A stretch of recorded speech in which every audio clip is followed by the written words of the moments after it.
Well, it's fall in Portland, and it's really time to think about winterizing your fountains. I'm with Jared at Little Baja on Burnside, and so Jared, why is it important that we winterize our fountains? Well, it's real important to get all the water out of there before we get any harsh weather. You don't want the water to freeze on the concrete or inside the pump. That could damage both.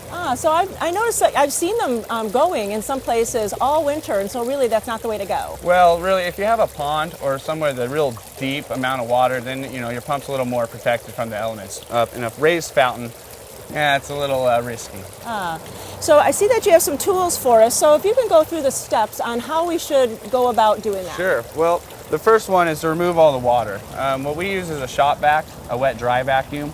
It works real good. You just pull the inside filter out so you can remove water, and then take all the water out of your fountain. Oh, and I see that you have sponges, so you're really serious about taking all that water out. Sure. But before you get it too dry, it's good to use a mild cleaner, an orange cleaner or Simply Green, just to kind of get the minerals off the surface before they have a chance to harden. Okay.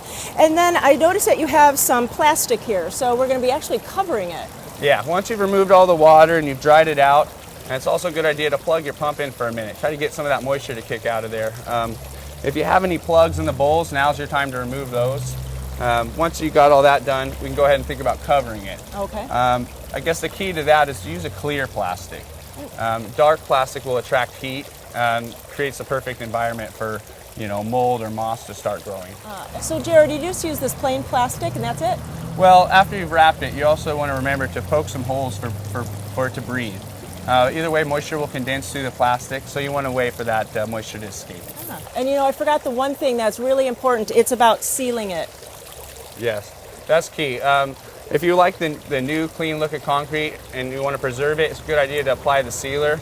It keeps the moisture from penetrating into the concrete, and it'll keep it lasting a long time. So Jared, in seeing all these tools here, I saw some really heavy-duty tools here. So what would you use those for? Well, you never know what we're going to encounter. Different plugs, different kind of pump casings, and we just like to be prepared when we're out servicing fountains. So you do come out and make house calls? Yeah, we're real busy this time of year. It might be that I am just way over my head, so it's great that you do that service with your company. Yeah, we're real busy. We wrap up your fountain, get it ready for winter time, and then we come back in the spring, unwrap it, make sure it's running. Well, the people down at Little Baja on Burnside would be able to answer all your questions, or they can come out to your home, make a house call, and get that fountain ready for the winter time. Well, thanks so much for all the answers. Thank you.